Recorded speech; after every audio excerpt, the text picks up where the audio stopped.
So you want to learn some freestyle football tricks to impress your friends, but currently your skills look like, well, you get the point. They need some work.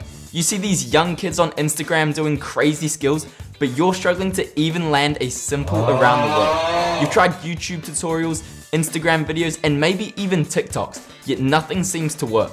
Well, if any of this sounds like you, then hold on tight, because in the next few minutes, we will go over 3 easy freestyle football tricks you can learn in under 5 minutes, so you can actually impress your friends and teammates and be like the cool kids when you do those juggling circles. So without wasting any more time, let's start with skill number 1, the crossover.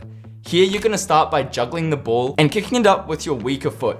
Or when learning, start from your hands and let the ball bounce. Then, as the ball is on its way down, bring your strong foot over the ball and hop with your standing leg, crossing your legs over each other, making contact with the foot you used to hop off the ground with, and continue juggling. You want to gradually progress the skill by first starting off with your hands, throwing the ball up. Once it bounces, then performing the crossover. And then you do it from juggling, you juggle the ball, let it bounce, and then perform the crossover. And then you perform the full skill once you're ready from juggling, not letting the ball bounce, performing the crossover, and then continuing to juggle. Alright, skill number 2, the neck stall. This is another classic freestyle football trick that you need to have in your arsenal. So we're gonna start here by juggling the ball or stalling it on our foot to begin with.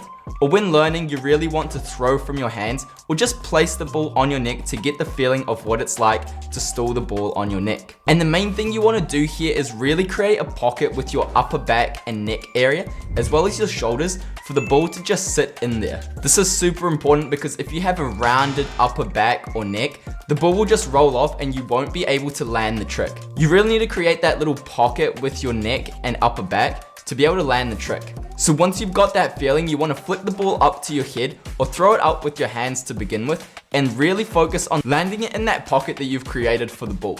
If you want to get fancy, you can also drop down and do a few push-ups while keeping the ball in the neck stall position without dropping it for a little bit of a party trick. And now we move on to skill number 3, the toe bounce around the world. Here we're gonna start by juggling the ball and then kicking it up with some backspin and planting our standing foot with the toes flat on the ground. And this is a really important point because if your toes are pointed up, this trick will not work for you. And now as the ball is dropping to your feet, move your leg around the ball and keep juggling. So many people think that they need to have their toes up in order for the ball to go up, but this is just not true. If you have backspin and your juggle is high enough, you will be able to perform this with your toes flat on the ground, move your leg around the ball, and land the toe bounce around the world. And that's it.